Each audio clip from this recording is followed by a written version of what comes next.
வணக்கம். இப்போ சோழிங்க நகராட்சி உள்பட்ட நாரிக்குளம் பேர்லேருந்து பேசுகிறேன். இப்போ எல்லாம் ஓட்டு கேட்கறதுக்கு நிறைய பேர் வராங்க. அவங்க அது பண்ணுற இது பண்ணுற நிறைய சொல்கிறாங்க. இதே தான் 2021 சொன்னாங்க. ஆனால் இது வரை எந்த ஒரு நடவடிக்கையும் எடுக்கலை. அதில் பார்த்தா எங்கள் ஏரியாவில் நாரிக்குளம் மேட்டில் முதல் விஷயம் பார்த்தோன்னா பாருங்கள், இந்த குளத்தை ஃபுல்லாக சீரழிச்சு பார்க் ஒன்று கட்டி சுத்தூர வேலி போட்டு என்னவோ சொன்னாங்க இதெல்லாம். ஆனால் இதுவரை எந்த ஒரு ஆக்ஷனும் இருக்குது பாருங்கள், அப்படியே தான் இருக்குது. 2018 2021 சரி, இப்போ 2026 இப்பயும் இதே தான் இருக்குது. சோழிங்க நகராட்சியில் பார்த்தோன்னா நாங்களும் மனு கொடுத்து பார்த்தாச்சு, எங்கள் வார்டு நம்பர்கிட்ட சொல்லியும் பார்த்தாச்சு, வீடியோ எடுத்து ஏதோ குரூப் மாதிரி ஒன்று வச்சுங்க, அந்த குரூப்பில் போட்டும் பார்த்தாச்சு. எந்த ஒரு ஆக்ஷனும் இல்லை.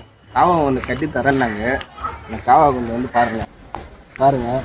இது லைட்டாக வச்சுக்காதீங்க. இது ஒரு காவா. இது பார்த்தோன்னா ஒரு 2.5 அடி இருக்கும். இந்த ஆளுமே ஒரு அசுத்தமாக இருக்குது பாருங்கள். மற்ற பில்லு வளர்ந்து ஏதோ இது வெயில் காலனால தண்ணி ஏதோ கம்மியாக இருக்குது. இது கொஞ்சம் மழை காலமாக இருந்துச்சுன்னா மற்ற தண்ணியும் இதில்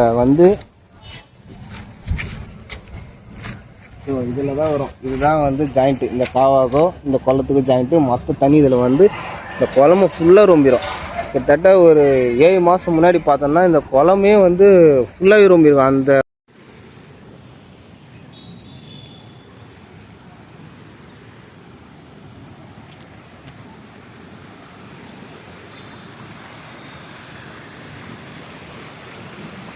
இந்த இடத்துல ஒரு வயசானவர் பார்த்தோன்னா வண்டியில் வர சொன்னேன். ரோடு சரியாதனால தடுமாறி இதில் காவால் விழுந்துட்டார். ஒரு நாள் நாங்கள் தூக்கணும்னு பார்த்தா இதுவரை இறங்கிச்சோன்னா அவ்வளோ ஆழமான ஒரு காவா தான் இது. ஆனால் பார்த்தா அப்படி தெரிய மாட்டேங்குது. ஏன்னா அந்த அளவுக்கு இவங்க சீரழிதே இல்லை. பாருங்கள் எவ்வளோ ஒரு நாசமாக இருக்குது இந்த காவா. இந்த பார்த்துருப்பீங்க இந்த குளத்தையோ இந்த காவாவையோ எவ்வளோ ஒரு அசுத்தமான நிலையில் இருக்குன்ட்டு. இந்த கவர்மெண்ட்டில் இந்த காவா காட்டுறதுக்கு நிதி ஒதுக்கிட்டாங்க. அது ஒதுக்க இங்கே எந்த ஒரு நடவடிக்கையும் எடுக்காமல் இருக்காங்க. எங்கள் ஏரியாவில் பார்த்தோன்னா இது மட்டும் இல்லாமல் கொஞ்சம் நிறைய விஷயம் பார்த்தோன்னா செயல்படாமே இருக்குது. அதெல்லாம் சொல்ல நினச்சா சொல்லினே தான் இருக்கணும். அதெல்லாமல் சோழிங்கர் சுற்றி பல வார்டில் பல விஷயம் சொன்ன விஷயத்த காப்பாற்றாமே இருக்காங்க. இன்னும் கொஞ்ச நாள் தான் இருக்குது எலெக்ஷன். இதை சிந்திச்சு ஓட்டு போடுங்க.